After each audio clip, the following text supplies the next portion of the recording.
नमस्कार दोस्तों, मैंने कम्युनिटी पोस्ट डाला था कि यदि आप लोगों के कोई सवाल हैं तो आपको एक पर्टिकुलर लिंक पर आपको वीडियो बनाकर भेजना है। आप लोगों को बहुत बहुत धन्यवाद कि 350 से भी ज़्यादा लोगों के वीडियो आए, बट चूंकि लिमिटेशन है इसलिए मैं कुछ 10 लकी लोगों के ही सवाल यहाँ पर शामिल करूंगी। तो आज मैं उन्हीं सारे सवालों का आंसर दूंगी। तो आई जस्ट होप कि आप में से कुछ लोग लकी होंगे जो ये वीडियो देख रहे हैं। चलिए अब डायरेक्टली सवाल स्टार्ट करते हैं।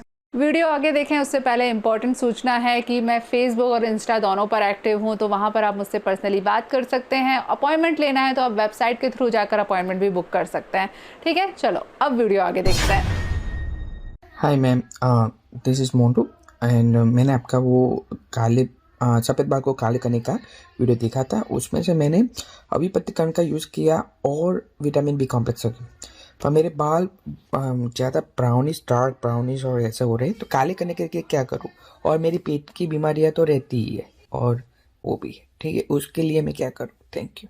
हाय मोन्टू, देखिए आपने जो सफ़ेद बालों को काला करने के लिए वीडियो देखा है उसमें 2-3 चीज़ें आप बिल्कुल अच्छे से ध्यान रखना कि यदि आपको जेनेटिक रीज़न की वजह से आपके बाल सफ़ेद हो रहे हैं तो उसमें दवाइयाँ काम नहीं करेंगी। ठीक है, यदि कोई और हेल्थ इशू हो रखा है सीवियर, ठीक है, क्रोमोसोमल डिसऑर्डर वगैरह ये सारी प्रॉब्लम है, तो भी आपको ये जो होम रेमेडीज़ दी है, जो मेडिसिन दी है, वो काम नहीं करेंगी। उसके अलावा की कंडीशन में आप अभिपत्तिकर चूर्ण का और बी कॉम्प्लेक्स का इस्तेमाल कर रहे हो, बहुत अच्छी बात है, करना है, वो मैंने वीडियो में भी बताया। अब यार बालों का जो टेक्सचर है, जो आप बोल रहे हो ना कि ब्राउनिश हो गए हैं लेकिन ब्लैक नहीं हो रहे हैं, वो धीरे धीरे आएगा। बाल सफ़ेद होने में काफ़ी लंबा टाइम लगता है। स्टार्टिंग में एक बाल सफ़ेद होता है, फिर 6, 7, 8 महीने में थोड़ा 8-10 बाल सफ़ेद दिखना चालू होते हैं, फिर धीरे धीरे करके 1-2 साल में बाल ज़्यादा सफ़ेद दिखना चालू हो जाते हैं। तो ये जो प्रोसीजर है काफ़ी लंबा प्रोसीजर होता है। तो जो ठीक होने में टाइम लगेगा उसमें भी आपको उतना ही टाइम लगेगा, कम से कम 6 से 7 महीने आपको लगातार लगेंगे।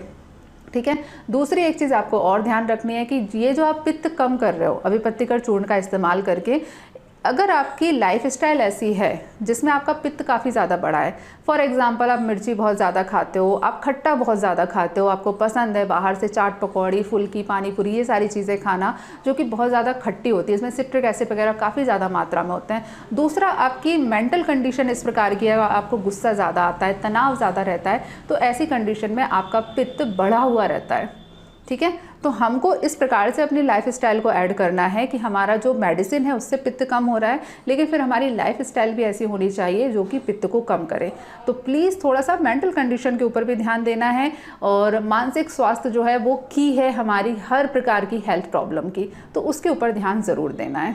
ठीक है, तो 2 चीज़ों का आप ध्यान रखो, और मेडिसिन का लंबे समय के लिए इस्तेमाल करो। तकरीबन कम से कम 7 से 8 महीने आपको प्रयोग करना ही करना है। ठीक है, चलो। मैम, मैं एडवोकेट रुद्र अयोध्या से और उत्तर प्रदेश स्टेट से बिलोंग करता हूँ। मेरा क्वेश्चन ये है मैम कि आज के समय में जितने भी यूथ लोग हैं उनमें बहुत कन्फ्यूज़न है। कन्फ्यूज़न ये है कि आज के समय में फ़ोन के जरिए बहुत भ्रांतियाँ फैल गई हैं। कभी पेनिस की साइज को लेकर कन्फ्यूज़न, कभी ऑर्गेज़म को लेकर कन्फ्यूज़न। तो एक्चुअली मेरा क्वेश्चन ये है आपसे कि क्या रिलेशन में पेनिस साइज मैटर रखता है? अगर रखता है तो फिर एक्चुअली पेनिस साइज कितनी होनी चाहिए? तो please answer me ma'am, thank you. बहुत अच्छा सवाल है, और ख़ास तौर से आपने बहुत ही अच्छे तरीके से आर्टिकुलेट किया है अपने इस सवाल को। जो आपको भ्रांतियाँ फैलाई जाती हैं किसी भी प्रकार की, चाहे वो आपकी पेनिस की साइज़ को लेकर हो, आपके रंग को लेकर हो कि आप गोरे हो तो बहुत सुंदर हो, काले हो तो आप सुंदर नहीं हो, हाइट को लेकर, आपके बालों के टेक्सचर को लेकर। आजकल टीवी पे काफ़ी सारे ऐड आते हैं कि बाल अच्छे हो गए हैं लड़कियों के तो वो सिंगर भी बन गई हैं, उनका आईएएस में सिलेक्शन भी हो गया, सब हो गया। मतलब इंसान को कुछ और करने की ज़रूरत ही नहीं है, केवल बालों में तेल डालो और लाइफ में सब कुछ हो जाएगा। मतलब इस प्रकार के जो आप ऐसे ऐड दिखाए जाते हैं जो कि आपकी पर्सनैलिटी को कहीं ना कहीं प्रभावित करते हैं, आपको कहीं ना कहीं हीन भावना लेकर आते हैं। आपके बाल अच्छे नहीं हैं तो आपको थोड़ी सी हीन भावना होगी, यदि चेहरे पर एक्ने आ गए हैं तो आपको हीन भावना होगी। ये सारा जो मार्केट है ये हीन भावना के ऊपर आधारित है, कहीं ना कहीं आपको इन्फीरियरिटी कॉम्प्लेक्स में लेके जाता है। और एक बार आपके मन में बस गया कि आप किसी से कम हो, आपकी पर्सनैलिटी में ये भाव आ गया कि आप उतने अट्रैक्टिव नहीं हो, आप उतने कॉन्फिडेंट नहीं हो, तो आपकी हमेशा ही बाकी सारी चीज़ों में प्रॉब्लम आएगी। सेक्सुअल लाइफ को लोग बहुत ही ज़्यादा डायरेक्टली सेक्स से रिलेटेड करते हैं कि ठीक है कोई पेनिस वजाइना की कोई एक्टिविटी है, लेकिन ऐसा नहीं है। सेक्स का जो पूरा का पूरा एक प्रोसीजर है वो आपके दिमाग से रेगुलेट होता है, और दिमाग से भी ज़्यादा आपकी इमोशनल कंडीशन क्या है उससे रेगुलेट होता है। कई फीमेल्स के साथ में होता है कि सेक्स के समय वो रो देती है, दर्द से नहीं रोती, वो इमोशनल आउटबर्स्ट आ जाता है सेक्स के बाद। कई आदमी लोग सेक्स के बाद अपनी बहुत सारी कॉन्फिडेंट बातें होती हैं जो अपने पार्टनर को शेयर कर देते हैं, है ना, जो वो नहीं शेयर करना चाहते लेकिन सेक्स के बाद वो भी शेयर कर देते हैं, क्योंकि वो इमोशनल आउटबर्स्ट होता है। आपके इमोशन का ऑर्गाज्म के समय पर आपके केवल बॉडी से कुछ रिलीज़ नहीं होता है, आपके मन से भी बहुत कुछ रिलीज़ होता है। तो अच्छी सेक्सुअल लाइफ की जो की है वो पहली चीज़ है कि आपका दिमाग सही रहे, आपको कॉन्फिडेंस हो अपनी लाइफ पे, अपने आप के ऊपर गर्व होना बहुत ज़्यादा ज़रूरी है, कॉन्फिडेंस होना बहुत ज़रूरी है। पेनिस की साइज़ का सेक्स की एक्टिविटी में कोई रोल नहीं है, ये बिल्कुल अच्छे से ध्यान रखना। अगर पेनिस की साइज़ का रोल होता तो स्त्री और पुरुष, मेल और फीमेल लोग केवल सेक्स टॉय परचेस करते, किसी रिलेशनशिप में नहीं आते। मार्केट में बहुत सारे अलग अलग प्रकार के सेक्स टॉय आते हैं, मेल के लिए भी आते हैं, फीमेल के लिए भी आते हैं, और भारत में भी मिलते हैं अलग से डिफरेंट नाम से। ठीक है, आप अमेज़ॉन वगैरह पे सर्च कर लो, आपको सब मिल जाएंगे। नाम कुछ और होगा लेकिन मिल सब जाएंगे आपको। तो लोग वहाँ खरीदते, लोग क्यों इतना मेहनत करते किसी रिलेशनशिप में जाने के लिए। रिलेशनशिप में सेक्सुअल लाइफ हमेशा सबसे लास्ट में आती है। पहले आपको अट्रैक्शन होगा एक दूसरे की तरफ, उसके बाद कॉन्फिडेंस डेवलप होगा। जब ये सारी चीज़ें आ जाएंगी उसके बाद लास्ट में सेक्स आता है। तो प्लीज़ आप अननेसेसरी पेनिस की साइज़ के बारे में, शेप के बारे में, लंबाई, मोटाई, इन सारी चीज़ों के बारे में मत सोचा करिए। अपनी पर्सनैलिटी को इम्प्रूव करने पे ध्यान दीजिए, सेक्सुअल नॉलेज के ऊपर ध्यान दीजिए। सेक्सुअल एनर्जी एक प्रकार की एनर्जी है और इसको आपको रेगुलेट करना बहुत ज़रूरी है। सेक्सुअल प्रॉब्लम ज़्यादातर उन्हीं लोगों को आती है जो सेक्स को लेकर बहुत ज़्यादा फोबिया में रहते हैं। फोबिया मतलब समझ रहे हो, कभी सेक्स किया नहीं है, कुछ पता नहीं है, सेक्स के बारे में किसी से बात नहीं करी है। एक्चुअली इसमें बहुत ज़्यादा दोष पुरुषों का भी नहीं है, हमारे यहाँ का जो माहौल है ना वो इसी प्रकार का है, जो कल्चर है वो इसी प्रकार का है। माँ बाप कभी बच्चों को नहीं बताते, बच्चे अपने बच्चों को नहीं बताते, और जो नॉलेज मिलती है वो कहीं ना कहीं उटपटांग जगह से मिलती है। जिस दिन भारत में बच्चे और माँ बाप बैठकर इस मामले में बात करने लगेंगे ना, उस मामले में थोड़ा सा बहुत सारी प्रॉब्लम ख़त्म हो जाएगी। जब लोग थोड़े से इजी हो जाएंगे, जब पति पत्नी आपस में सेक्स को रिलेटेड चीज़ों के ऊपर खुलकर बात करने लगेंगे। तो आपके सवाल का सिंपल सा आंसर यही है कि अपनी पर्सनैलिटी को इम्प्रूव करने के ऊपर ध्यान दीजिए। सेक्सुअल साइज़, शेप के ऊपर बिल्कुल ध्यान मत दीजिए। केवल और केवल अफवाहें हैं, केवल और केवल फालतू की नॉलेज है जो कि आपसे पैसे खर्च करवाने के लिए मार्केट में डाली जाती है। सेक्सुअल प्लेजर में पेनिस की साइज़ का, शेप का कोई फ़र्क नहीं पड़ता। Okay, final answer. नमस्कार, मैं आरपी कांडपाल उत्तराखंड बागेश्वर से। मेरा सवाल ये है कि नस का दबना, नस का चटक जाना, नस का खिसकना, या बहुत से लोग कहते हैं कि नस का उछल जाना, ये क्या है, क्यों होता है और किस कारण से होता है? इस पर एक विस्तार से वीडियो बनाइए और बताइए कि ये कैसे ठीक हो सकता है, और ये रोग या ये दोबारा ना हो इसके लिए क्या किया जा सकता है। आरपी कांडपाल जी, मुझे आपसे मिलकर, आपको देखकर बहुत खुशी हुई, और बाकी के सारे व्यूअर्स को मैं बता दूं कि ये मेरे सबसे पुराने सब्सक्राइबर में से एक हैं। शायद तक जब मेरे 700-800 सब्सक्राइबर रहे होंगे, उस समय से मुझे फॉलो कर रहे हैं और आज भी मेरे साथ बने हुए हैं। तो आपको देखकर मुझे वास्तव में दिल से बहुत खुशी हुई। Thank you so much. अब आपके सवाल पर आते हैं।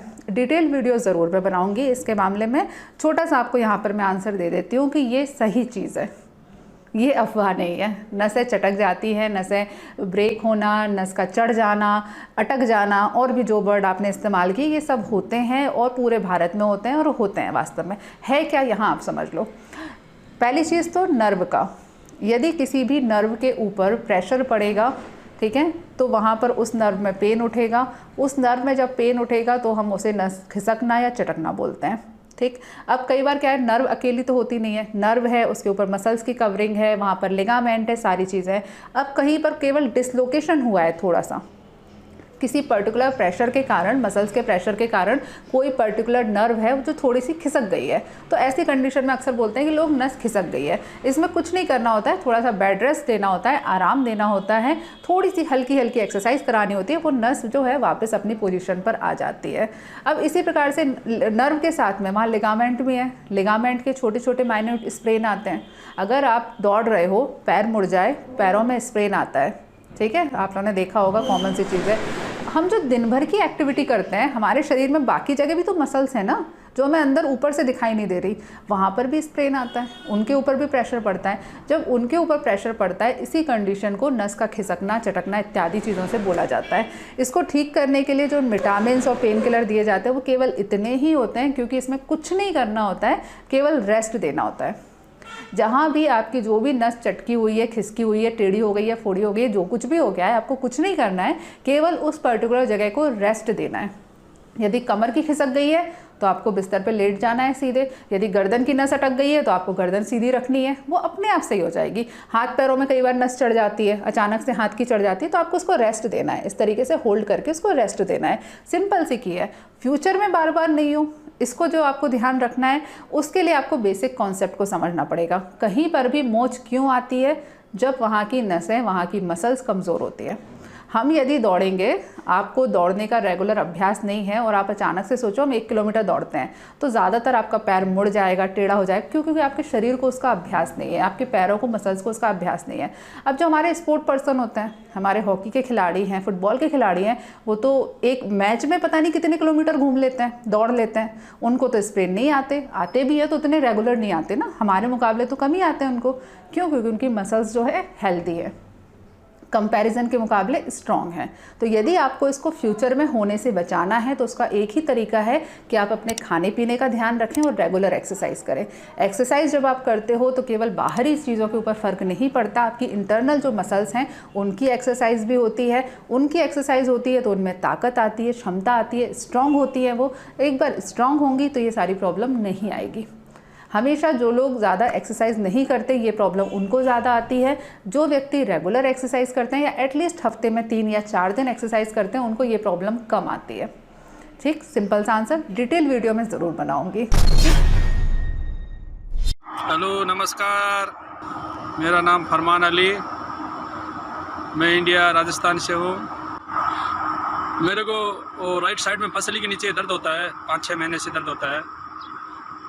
तो मैं डॉक्टर से चेक कराया तो डॉक्टर वो अल्ट्रासाउंड ये वो ब्लड टेस्ट वेस्ट का सब करके बोलते हैं आपको विटामिन डी का कमी है, उसकी वजह से ये पेन हो रहा है। तो प्लीज़ आप मेरे को बताइए विटामिन डी की पूर्ति करने के लिए क्या खाना पीने का, क्या कुछ करना पड़ेगा, तो प्लीज़। और आप बहुत ही नेक काम कर रही है वीडियो यूट्यूब पे। भगवान आपको खुश रखे, ऊपर वाला खुश रखे। आपको डॉक्टर ने बताया कि आपको पसली के नीचे दर्द हो रहा है। देखिए, एक बात समझिए, अगर आपको राइट साइड में, यहाँ आपको थोड़ा समझना पड़ेगा, यदि आपको राइट साइड में पसली के ठीक नीचे दर्द होता है, यानी कि पेट के हिस्से में दर्द होता है, तब यहाँ पर आपको लिवर की प्रॉब्लम है। ठीक है, या आपको लिवर थोड़ा सा खराब हो रहा है, लिवर में सूजन हो सकती है। और कई बार लिवर में सूजन भी नहीं होती है, वो गैस की प्रॉब्लम होती है, गैस का, वायु का दबाव रहता है, जिसकी वजह से दर्द होता है। यदि डॉक्टर ने आपको विटामिन डी बताया है और उसकी वजह से आपको रिब्स में कमज़ोरी आ गई है, रिब्स क्या है, पसलियाँ क्या हैं, एक तरीके से हड्डी हैं, सॉरी एक तरीके नहीं, हड्डी ही हैं वो, तो हड्डियाँ हैं, तो हड्डियों में यदि प्रॉब्लम आ गई है तब वहाँ पर आपका विटामिन डी का रोल हो सकता है। तो ये 2 डिफरेंट अलग अलग चीज़ें हैं, मैंने दोनों ही आपको बता दी और दोनों का ही मैं आपको ट्रीटमेंट बता रही हूँ कि जिसकी वजह से भी आपको नुकसान हो वो सही हो जाए। अब विटामिन डी से करते हैं, क्योंकि आपने सवाल उससे पूछा है। मैंने एक विटामिन डी के ऊपर वीडियो भी बनाया था। मैं हमेशा इस चीज़ के ऊपर ज़्यादा फोकस करती हूँ कि आपको विटामिन डी या कोई भी सप्लीमेंट लेने की ज़रूरत नहीं है। आप डायरेक्टली सप्लीमेंट मत लो। इम्पॉर्टेंट चीज़ ये है कि हमारा डाइजेशन सही होना चाहिए, जिससे कि आपके खाने पीने में जो विटामिन डी या अदर मिनरल्स या जो भी चीज़ें आई हैं उसको बॉडी यूटिलाइज़ कर सके। अगर आपके शरीर में अग्नि प्रॉपर तरीके से काम नहीं कर रही है, तो यदि आप ये सारी चीज़ें ले भी लोगे तो भी कोई फ़ायदा नहीं होगा, वो आपके स्टूल के माध्यम से, आपके मल के माध्यम से शरीर से बाहर निकल जाएंगे। तो आपकी कंडीशन में यदि आपको विटामिन डी की कमी हो रखी है, उसको दूर करने के लिए आपको अपनी अग्नि को सही करना है। अग्नि को सही करने के लिए अग्नि संदीपन रस या फिर अग्नि तुंडी वटी, इन 2 में से कोई भी एक दवाई को, दोनों का प्रयोग नहीं करना है, दोनों में से कोई भी एक दवाई का प्रयोग करना है। टैबलेट के रूप में आती है, 2-2 गोली सुबह शाम खाना खाने के तुरंत बाद या फिर खाना खाने के साथ में। यदि आप रोटी खा रहे हैं तो 1 रोटी खाई, उसके बाद 2 गोली अग्नि संदीपन रस या अग्नि तुंडी वटी की लीजिए, उसके बाद में 1 गोली खाइए। इस प्रकार से आपको इस दवाई का सेवन करना है। लंबे समय तक प्रयोग नहीं करना है, मैक्सिमम 15 दिन तक प्रयोग करना है। ये इतनी चीज़ों का ध्यान रखो। उसके बाद जो पेट के अंदर वायु का दबाव बना हुआ है, जिसकी वजह से आपका डाइजेशन भी सही नहीं हो पा रहा है, जिसकी वजह से आपको पेन भी हो रहा है, तो इस वायु के दबाव को आपको कम करने के लिए या रेगुलेट करने के लिए आपको क्या करना है, पेट के ऊपर तेल की मालिश करनी है। पेट के ऊपर आप कोई भी आपके घर में जो भी तेल अवेलेबल है उससे आपको मालिश करनी है। मालिश आपको पेट के ऊपरी हिस्से से दबाते हुए निचले हिस्से की ओर ले जाते हुए करनी है। इससे क्या होगा, जब आप प्रेशर के साथ में दबाओगे और ख़ासतौर से ऑयल के साथ में दबाओगे तो जो वायु के छोटे छोटे से पॉकेट बन जाते हैं, गोले बन जाते हैं, जो आपको अलग अलग जगह पर पेन क्रिएट करते हैं, वो गोले आपस में प्रेशर के साथ जब आप करोगे तो कहीं ना कहीं से वो पास हो जाएंगे। मतलब आपके पेट के अंदर जो फंसी हुई वायु है वो पास हो जाएगी। एक बार यदि वो निचले शरीर के हिस्से में आ गई तो एनाल कैनाल के माध्यम से वो पास हो जाती है। ठीक है, तो इस चीज़ों का आप ध्यान रखो। ये 2 चीज़ें मैंने आपको एडवाइस करी हैं, इनका आपको प्रयोग करना है, आपको डेफिनेटली फ़ायदा होगा। खाने का ज़रूर ध्यान रखना है, दिन में 3 बार नियम पूर्वक खाना खाइए, निश्चित समय पर भोजन करने का प्रयास करिए। खाना आपको जितनी आपकी डाइट है उसका केवल 70% खाना है, पेट ऊपर खाना आपको नहीं खाना है। इतनी चीज़ों का ध्यान रखो। हेलो मैम, मुझे चश्मा लगा हुआ है -1 का और -1.5 का। तो मैम मैं आपकी वीडियो देखता हूँ, मैं उसमें आपने कहा था कि त्रिफला को यूज़ करना है लौह भस्म में मिलाकर। तो मैं उसको 1 महीने से ज़्यादा से यूज़ कर रहा हूँ, लेकिन मैंने आपका एक वीडियो देखा, उसमें आपने ये कहा है कि ज़्यादा त्रिफला खाने से 1 महीने 2 महीने से ज़्यादा यूज़ करने से आंतों में अल्सर होने का खतरा रहता है। तो कृपया करके आप बताएं कि हम इसको कैसे यूज़ करें जिससे हमारी आंखों को लाभ मिल सके। धन्यवाद। बहुत अच्छा सवाल है, मैंने दोनों ही चीज़ें बोली है, बिल्कुल सही आपने पकड़ा। ऐसे वीडियो बहुत अच्छे लगते हैं मुझे, जो गलती पकड़ लेते हैं और उस चीज़ को समझने का प्रयास करते हैं। बिल्कुल, यदि आप त्रिफला ज़्यादा मात्रा में खाते हो, त्रिफला ज़्यादा मात्रा में कैसे, जो लोग रात को त्रिफला का सेवन करते हैं पेट साफ करने की औषधि समझकर, रात को सोने से पहले कई लोगों को हैबिट रहती है कि 1 चम्मच त्रिफला गर्म पानी के साथ में ले लिया। जनरली त्रिफला का यही वाला प्रयोग है जो कॉमन है। ठीक, अगर आप इस वाले त्रिफला का रोज़ रात को सोने से पहले 1 चम्मच त्रिफला खाते हो, लंबे समय तक खाते हो, तो ड्राई होने के कारण, बहुत ज़्यादा रूखा होने के कारण ये आंतों में छाले पैदा कर सकता है। अब यहाँ जो आपने जो वीडियो देखा है, पहली चीज़ तो मैंने वहाँ पर लोह भस्म नहीं बोला, वहाँ मैंने सप्तामृत लोह बोला है। इसको आप करेक्ट कर लेना। यदि लोह भस्म बोला है तो आप प्लीज़ कमेंट सेक्शन में मुझे वो वीडियो बताना, क्योंकि जहाँ तक मुझे याद है मैंने वो वीडियो देख भी लिया है। मैंने हमेशा इसमें सप्तामृत लोह का प्रयोग बोला है। ये 2 अलग अलग मेडिसिन है। सप्तामृत लोह अलग चीज़ होती है, लोह भस्म अलग चीज़ होती है। तो उसको थोड़ा सा आप देख लीजिएगा वीडियो में ध्यान से। आपको क्या करना है, इस कंडीशन में त्रिफला में सप्तामृत लोह टैबलेट फॉर्म में आता है, इसको पीस करके बिल्कुल बारीक पाउडर बना करके इसको त्रिफला के साथ में मिला देना है। उसके बाद आधी चम्मच, ठीक, आधी चम्मच मिक्स करने के बाद यह जो पाउडर बना है अल्प मात्रा में, आधी चम्मच का मतलब तकरीबन 2 से 3 ग्राम, 2 से 3 ग्राम की मात्रा में खाना खाने के तुरंत बाद प्रयोग करना है, या ऑलमोस्ट खाना खाने के साथ में प्रयोग करना है। आपने खाना खाया, आपने अपनी थाली लगाई, उसमें रोटी सब्जी दाल चावल है, आपने खाना खाया और लास्ट में खाना खाते ही अंतिम कौर के साथ में आपको ये बिल्कुल 2.5 से 3 ग्राम की मात्रा में जो ये त्रिफला है इसको आपको लेना है, ऊपर से पानी पीना है। ठीक, इस तरीके से जब आप इसका प्रयोग करोगे तो आप काफ़ी लंबे समय तक प्रयोग कर सकते हो। इससे आपकी आंखें भी सही होंगी और आपको जो अल्सर वाली प्रॉब्लम है वो नहीं होगी। क्यों नहीं होगी वो भी मैं एक्सप्लेन कर देती हूँ। जब हम खाना खाने के 2 से 3 घंटे के बाद ये जो त्रिफला का प्रयोग करते हैं, खाना खाने के 3 घंटे बाद हमारे शरीर में वायु का प्रकोप होता है। जो आहार पाक की अवस्था है उसमें खाने के बाद में वायु का प्रकोप होता है। जब आप वायु का प्रकोप कर लेते हो और ऐसी कंडीशन में आप त्रिफला खाते हो, त्रिफला कषाय रस प्रधान है, पहले से आपके शरीर में जीर्ण अवस्था चल रही है, यानी कि वायु का प्रकोप चल रहा है, दोनों कषाय रस और वात दोनों मिल जाते हैं और फिर आंतों में छाले पैदा करते हैं लॉन्ग टर्म में। लेकिन जब आप खाने के साथ में प्रयोग करते हो, जब आप खाना खाते हो उस समय हमारे पेट के अंदर कफ की अवस्था होती है, कफ बढ़ा हुआ रहता है। ऐसी कंडीशन में यदि आप त्रिफला का सेवन करते हो तो त्रिफला चूंकि वात को और कषाय रस प्रधान होता है और आपके पेट के अंदर कफ है, दोनों एक दूसरे को क्रॉस कर देते हैं, तो जो साइड इफेक्ट आते हैं वो नहीं आते। समझ गए? आपको क्या करना है, आंखों की कंडीशन के लिए त्रिफला पाउडर लेना है, उसमें सप्तामृत लोह मिलाना है। कितना मिलाना है वो भी मैं बता देती हूँ। तकरीबन आपको इसकी 1 डिब्बी लेनी है, क्योंकि आयुर्वेद की मेडिसिन है ना, वो डिब्बी फॉर्म में आती हैं। 1 डिब्बी रहती है, उसके अंदर गोलियाँ रहती हैं, तो आपको 40 गोलियाँ लेनी है। एक गोली जो होगी 250 मिलीग्राम की होती है। 40 गोलियां लीजिए, उसको बिल्कुल बारीक पीसिए अच्छे से एक मिक्सचर के छोटे जार में, बिल्कुल बारीक, जितना बारीक पीसेंगे उतना अच्छा है। और फिर त्रिफला के साथ में मिक्स कर दीजिए। 80 ग्राम या 100 ग्राम त्रिफला आपको लेना है। उसके साथ में आपको सप्तामृत लो मिक्स करके एयर टाइट जार में रखना है। खाना खाने के साथ में या फिर खाना खाने के तुरंत बाद आधे चम्मच की मात्रा में, तकरीबन 2.5 से लेकर 3 ग्राम की मात्रा में आपको इस मिक्सचर का प्रयोग करना है। नॉर्मल टेम्परेचर या हल्के गुनगुने पानी के साथ में, ठंडे पानी के साथ प्रयोग नहीं करना है, इस चीज़ का ध्यान रखना। हल्का गुनगुना या एटलीस्ट नॉर्मल टेम्परेचर का पानी होना चाहिए। इस कंडीशन में इस तरीके से आप लॉन्ग टर्म इस्तेमाल कर सकते हो। रात में सोते टाइम 1 से 1.5 चम्मच त्रिफला पेट साफ करने के लिए ले लिया, उसको लॉन्ग टर्म का इस्तेमाल नहीं करना है।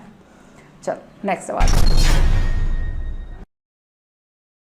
मैम मेरा नाम संजीव है, मैं बेसिकली हरियाणा सोनीपत से हूँ। मैम मेरे बाल 7 से 8 साल से ना झड़ रही है मैम।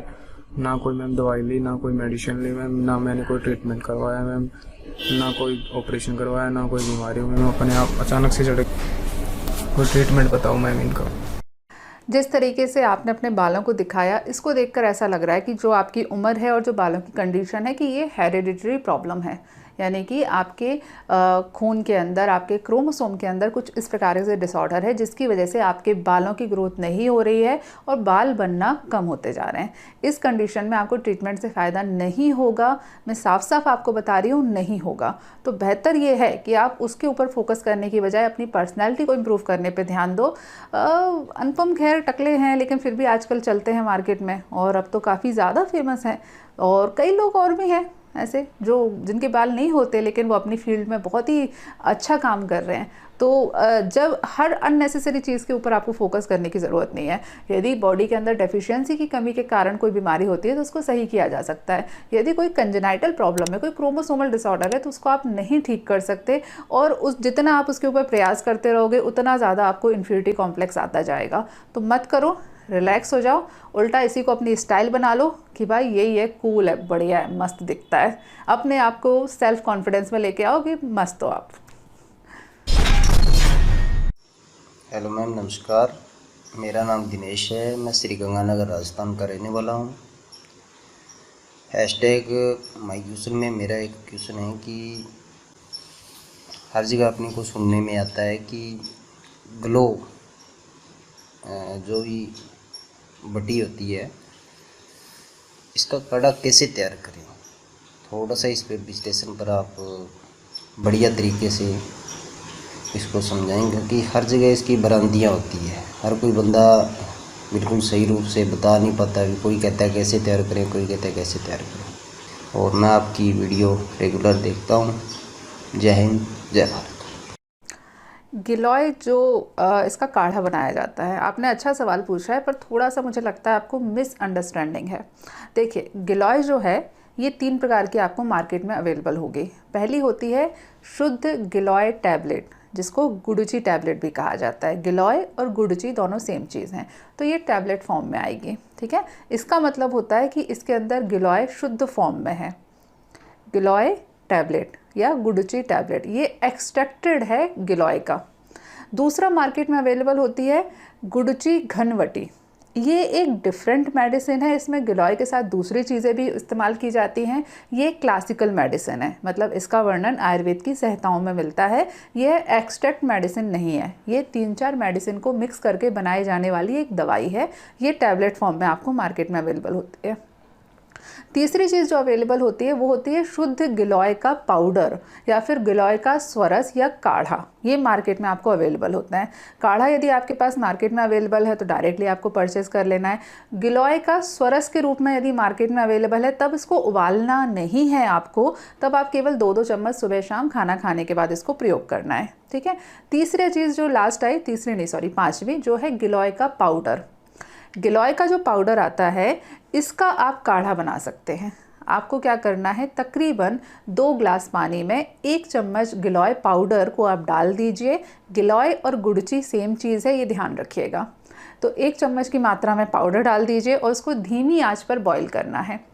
तकरीबन इसको उबलने में 15 से 20 मिनट लगेंगे, क्योंकि धीमी आंच पर आपको धीरे धीरे उबालना है। एक चीज़ ध्यान रखिए, आप जब भी आयुर्वेद का कोई भी काढ़ा बनाते हैं उसको आपको ढकना नहीं होता, बर्तन को आपको ढकना नहीं है कि जल्दी उबल जाए तो आप उसको ढक दें। दूसरी चीज़, उसको चलाते रहना, चम्मच से चलाते रहना बहुत ज़्यादा ज़रूरी है। तो आपने क्या किया, 2 ग्लास पानी लेना है, उसमें 1 चम्मच की मात्रा में गुड़ची पाउडर डाल दीजिए। उसको आपको धीमी आंच पर धीरे धीरे उबालना है। उबालते समय उसको चम्मच से चलाते रहना बहुत ज़रूरी है। जब आप उसको चलाते रहेंगे तकरीबन 15 मिनट के बाद वो जो पानी है वो अपना 1/3 या 1/4 रह जाएगा। यदि आपने 2 ग्लास पानी लिया था तो केवल आधा ग्लास पानी रह जाएगा। यदि 1 ग्लास पानी लिया है तो 1/4 ग्लास पानी रह जाएगा। ठीक है, जितना आपने अमाउंट लिया था उसका 1/4 पानी रह जाए तब इसे गरम गरम छानना है। ये भी चीज़ बहुत इंपॉर्टेंट है, इसको ध्यान रखिए कि काढ़े को कभी भी वापस रखा नहीं जाता कि आप ठंडा होने के लिए उसको वैसे ही छोड़ दें, कभी नहीं किया जाता। आपको उसे तुरंत छानना है। जैसे ही आपने गैस बंद करी है तुरंत आप इसको छान लीजिए। एक बार छानने के बाद आप उसको रख सकते हैं। एक बार छानने के बाद आप उसको रख दीजिए। जब वो आपके पीने लायक टेम्परेचर पर आ जाए तब आपको उसे पीना है।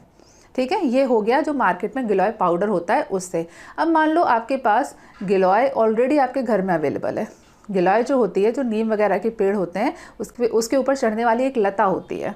ठीक है, एक लता होती है जो उसके ऊपर रहती है। तो यदि आपके घर के आसपास गिलोय, शुद्ध गिलोय ऑलरेडी अवेलेबल है, तब आप क्या कर सकते हैं, जो गिलोय लगी हुई है उसको आप थोड़ा सा काट लीजिए।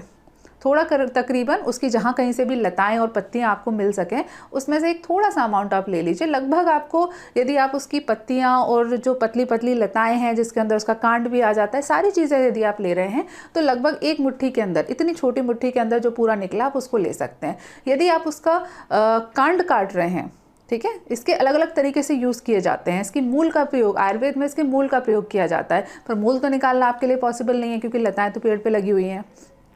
तो ऐसी कंडीशन में उसका जो लताओं के जो नीचे का तने वाला भाग होता है उतना पार्ट थोड़ा सा काट लीजिए, लगभग 2 से 3 इंच तक का आप काट लीजिए। उसको आपको पानी में डाल देना है और धीमी आंच पे बॉईल करना है। ये सभी अलग अलग तरीके हैं। कौन सा सबसे ज़्यादा इफेक्टिव है कह नहीं सकते। मैं आपको सबसे ज़्यादा यही बोलूँगी कि आप टैबलेट का इस्तेमाल करें। काढ़ा बनाकर प्रयोग मत करिए, टैबलेट का इस्तेमाल करिए, क्योंकि टैबलेट ज़्यादा इफेक्टिव होती है। क्योंकि आयुर्वेद की संहिताओं में गुड़ची के मूल का प्रयोग करने के लिए बोला गया है, ना कि उसके तने का या पत्तियों का। लेकिन मूल का प्रयोग आप खुद नहीं कर सकते। आप हर बार पेड़ नहीं उखाड़ सकते, ना ही उखाड़ना चाहिए, क्योंकि यदि सब लोग यदि उखाड़ के इस्तेमाल करने लगेंगे तो फिर बचेगी कहाँ पर। तो ये चीज़ आपको नहीं करनी है। ये मैंने आपको 3 तरीके बताए। या तो आप टैबलेट खरीद लीजिए, टैबलेट का इस्तेमाल करिए, या फिर मार्केट में इसका जो पाउडर मिलता है, पाउडर को आप बॉईल करना है। यदि आपके घर में शुद्ध अवेलेबल है तो उसके जो तना, ऊपर जो तना पत्तियों वाला जो पार्ट है उसका थोड़ा सा पार्ट तोड़ लीजिए, तकरीबन 10 से 15-20 पत्तियाँ, थोड़ा सा तना उसी में आ जाएगा, उसको काट लीजिए। 2 से 3 इंच तक का हिस्सा, उसको आप पानी में उबालिए। धीमी आंच पे उबालना है। 15 मिनट के उबालने के बाद उसको छान दीजिए। छान कर उसको थोड़ी देर के लिए रख सकते हैं। जब पीने लायक टेम्परेचर पर आ जाए तब आपको उसे पीना है। एक चीज़ ध्यान रखिएगा, जो काढ़े होते हैं, जो आप घर पे खुद काढ़े बनाते हैं, इनका इस्तेमाल तुरंत किया जाता है। ये 24 आवर्स के बाद में ख़राब हो जाते हैं। ऐसा नहीं करना है। कई लोग ये गलती करते हैं कि एक बार में बना के रख दिया और फिर फ्रीज़र में डाल दिया और 3-4 दिन तक उसका प्रयोग कर रहे हैं। यदि आप घर पे काढ़ा बना रहे हैं पाउडर से तो आप ऐसा नहीं कर सकते। मैक्सिमम, वैसे तो वो भी नहीं है, लेकिन मैक्सिमम आप 24 घंटे उसका इस्तेमाल कर सकते हैं। ज़्यादा अच्छा ये होता है कि आप तुरंत बनाएं, तुरंत पिए, लेकिन हर बार पॉसिबल नहीं हो पाता अलग अलग रीज़न की वजह से। तो मैक्सिमम 24 आवर में आपको प्रयोग करना है। ठीक है, आंसर कंप्लीट। ओके। हाय, मेरा नाम अजय है, मैं यूपी से हूँ। और मेरे रिलेशन में एक लोग हैं जिनकी एज लगभग 45 है। और प्रॉब्लम ये है, उनका मुंह ओपन नहीं हो रहा है लगभग 2 से 2.5 साल से। और उनके मुंह में एक छोटा सा छाला है और वो अब बड़ा हो गया है। पूरे मुंह में दर्द रहता है। तो उसने भी सेम प्रॉब्लम बताई कि इनकी बायोप्सी करा के लाइए, तभी हम आगे की दवा चला सकते हैं। कहने मतलब पता तो चले इसमें है क्या। तो मैं आपसे जानना चाहता हूँ कि आप कृपया मार्गदर्शन करें कि इस समय हम क्या करें। आयुर्वेदिक इलाज क्या इसका कोई है, या फिर हमें आगे क्या करना चाहिए। धन्यवाद मैम। आपने ये जो सवाल पूछा है अपने रिलेटिव के लिए पूछा है। मेरी तरफ से एक पर्सनल एडवाइस ये है कि रिलेटिव के चक्कर में ज़्यादा ट्रीटमेंट केस में नहीं पड़ना चाहिए, क्योंकि व्यक्ति को खुद उसके ऊपर भरोसा होना चाहिए। लेकिन फिर भी मैं आपको उपाय बता देती हूँ कि करना क्या है आपको। पहली चीज़ तो यदि मुंह ओपन नहीं हो रहा है और छाला है, बिल्कुल क्लियर कट सिम्टम है कि उनको कैंसरस ग्रोथ है। डायरेक्ट आंसर दे रही हूँ, उसके लिए माफ़ी चाहती हूँ, लेकिन जो चीज़ है वो है कि ये बिल्कुल क्लासिकल सिम्टम है। 90% उनकी बायोप्सी में पॉजिटिव आएगा, 10% हो सकता है, और मैं भगवान से दुआ करूँगी कि 10% वाला सही हो, कि भाई कैंसर ना हो। अब इस कंडीशन में आपको करना क्या है? पहली चीज़ तो उनका ट्रीटमेंट स्टार्ट करवाइए। जितनी जल्दी हो सके आप एलोपैथी भी करवाना है, साथ में आयुर्वेद भी करना है। कैंसर के केस में एलोपैथी आयुर्वेद के कॉम्बिनेशन बहुत अच्छा फ़ायदा करते हैं। आयुर्वेद में भी मैं आपको एक चीज़ और बता दूं कि ऐसी बीमारियों में जो कि लॉन्ग टर्म चलती हैं, आपको डॉक्टर के पर्सनल सुपरविजन में 6 महीने, 8 महीने, 1 साल, 2 साल, 5 साल, 10 साल तक एक पर्सनल ट्रीटमेंट लेना पड़ता है। ऐसी कंडीशन में ऑनलाइन ट्रीटमेंट कभी मत लेना। इसलिए जो मैं आपको ट्रीटमेंट बता रही हूँ, जो मैं चीज़ बता रही हूँ, उसको ध्यान रखना, मुझसे नहीं करवाना है। आपको जो सेंटर हैं जो स्पेशली इस सारी कंडीशन के लिए ऑथराइज्ड हैं, वहाँ जाकर आपको करना है। आयुर्वेद के बहुत सारे सेंटर हैं जो कि कैंसर के ऊपर बहुत ज़्यादा अच्छा काम कर रहे हैं। स्पेशली जो जहाँ से मैंने किया हुआ है वो दिव्य ज्योत आयुर्वेद संस्थान अहमदाबाद का, जो कि स्पेशली कैंसर को डेडिकेटेड है, कम्प्लीटली आयुर्वेदिक ट्रीटमेंट के साथ में। तो अगर आप चाहें तो आप वहाँ पर उनको दिखवा सकते हैं। अब मुंह खोलने के लिए उनको क्या करना है वो मैं आपको बता देती हूँ। आपको क्या करना है, गंडुश करवाना है। गंडुश क्या होता है? गंडुश का मतलब होता है पानी में थोड़ा सा तेल डालना है। आप क्या करिए, तकरीबन जितना उनके मुंह के अंदर पानी आ जाए, लगभग कितना आएगा, 30 से 40 ml तक का पानी। तो 30-40 ml तक का पानी लीजिए। उसमें आपको 2 चम्मच की मात्रा में तिली का तेल डालना है। पानी और तिली का तेल, उसमें आपको डालना है नमक, आधी चम्मच की मात्रा में। अब यहाँ उनको छाला हो रखा है तो नमक लेने से अगर उनको दर्द हो तो आप नमक को स्किप कर दीजिएगा। यदि वो नमक के पानी का प्रयोग कर सके तो आपको नमक ऐड करना है, ये आपको वहाँ खुद ही देखना पड़ेगा। तो पानी लिया 50 ml तक, अंदाज से चलना है, कोई बिल्कुल फिक्स लेने की ज़रूरत नहीं है, थोड़ा बहुत ऊपर नीचे होगा चलेगा। तो थोड़ा सा आपने पानी लिया 40 से 50 ml, उसमें 2 चम्मच की मात्रा में तेल डालना है और उसमें नमक मिलाना है। नमक आप स्किप कर सकते हैं या जोड़ना है, दोनों आपको देखना पड़ेगा। उसके बाद इसको आपको मुंह के अंदर डालना है जितना हो सके। यदि मुंह बिल्कुल भी नहीं खुल पा रहा है, उनका बहुत ही कम खुलता है, तो आप नली से, पानी से, स्ट्रॉ की सहायता से कैसे भी उसमें डाल सकते हैं। ठीक है, पानी आपने, ये जो तेल वाला पानी है हल्का गुनगुना सा, इसको आपने डाल दिया और फिर मुंह बंद करके रखना है। फॉर एग्जांपल ये पानी है, पिया और फिर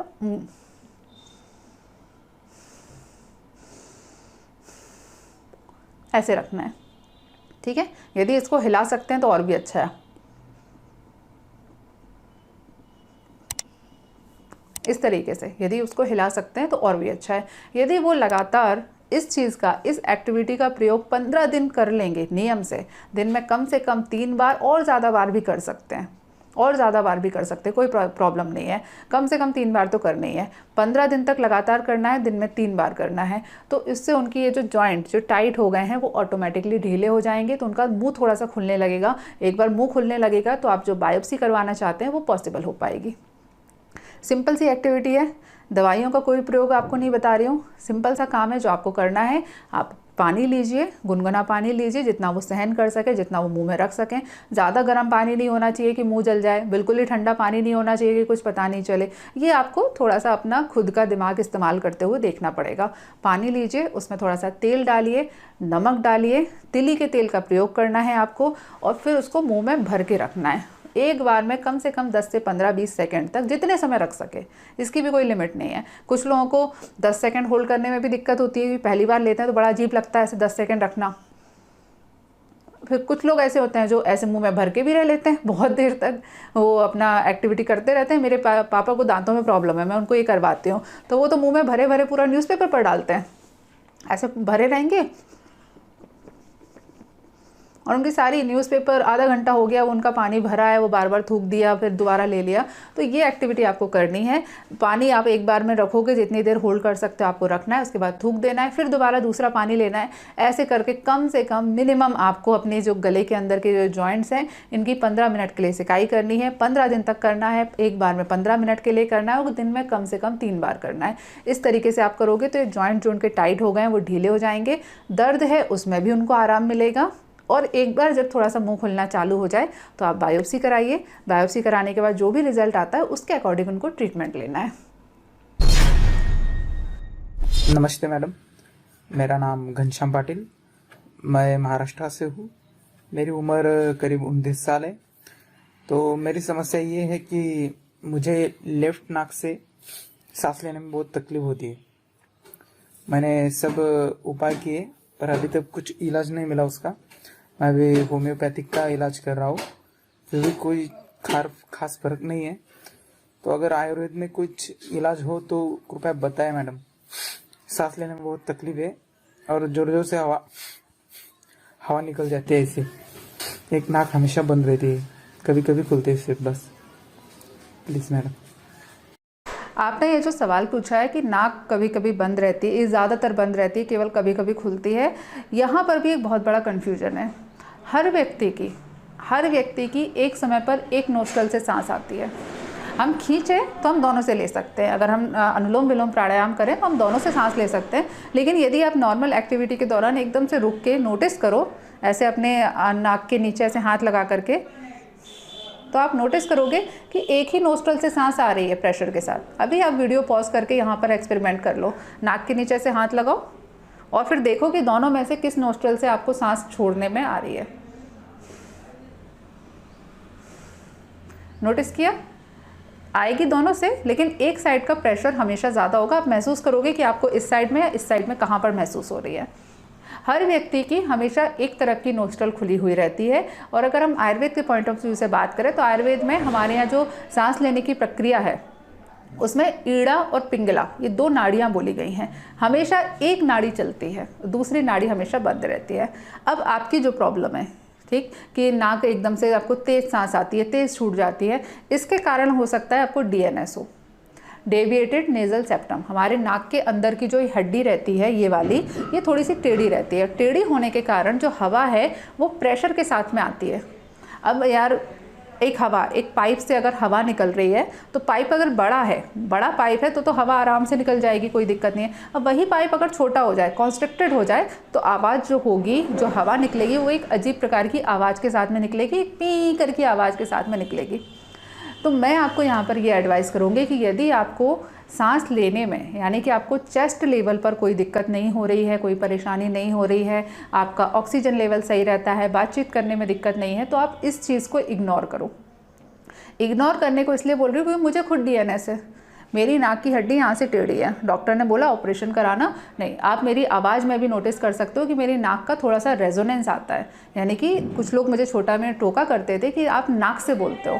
आप लोग भी ये चीज़ नोटिस कर सकते हो कि मेरी आवाज़ गले से प्रॉपर नहीं आती है, मेरी आवाज़ नाक से थोड़ी सी आती है। लेकिन क्या दिक्कत है उससे? कोई परेशानी नहीं है, आती है तो आती है। अगर भगवान ने अंदर से आपका जो नेज़ल सेप्टम है थोड़ा सा डेविएटेड बना रखा है तो कोई बात नहीं। मैं आपको ये बोलूँगी कि आप अपनी इस प्रॉब्लम को इग्नोर करो। आपको ट्रीटमेंट से कोई फ़ायदा नहीं हो रहा है, अभी तक आपने बहुत सारे ट्रीटमेंट करवा लिए, इसका 99% मतलब यही है कि आपको डेविएटेड नेज़ल सेप्टम है। इसमें अल्टीमेटली लोग सर्जरी एडवाइस करते हैं, लेकिन सर्जरी से कुछ फ़ायदा होगा नहीं, क्योंकि आप सर्जरी करा लोगे 1 महीने 2 महीने बाद वो कंडीशन वापस वैसी हो जाएगी।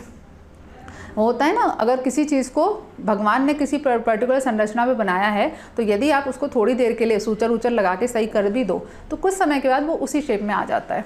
तो मैं आपको यही बोलूँगी कि इग्नोर करो। सांस लेने में जो तकलीफ़ आपको होती है उसके लिए मैं आपको एडवाइस करूँगी कि हर 3-4 दिन में नाक के अंदर डीप इन्हेलेशन करते समय अणु तेल डाला करो। सिंपल सा अणु तेल आपको लेना है, दोनों नाक में ड्रॉपर की सहायता से डालना है और खूब लंबा लंबा ऐसे खींचना है। नाक से डालिए,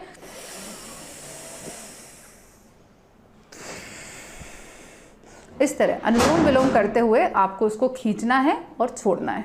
ठीक, सिंपल सी चीज़ आपको करनी है, ज़्यादा टेंशन लेने की ज़रूरत नहीं है और थोड़ा सा इग्नोर करो। अगर इस बीमारी से आपको लंग्स लेवल पर, थ्रोट लेवल पर, इन सब चीज़ों में कोई प्रॉब्लम नहीं हो रही है तो आप अननेसेसरी इसके ऊपर अपना टाइम इन्वेस्ट मत करो और उतना टाइम आप किसी और चीज़ में इन्वेस्ट करो।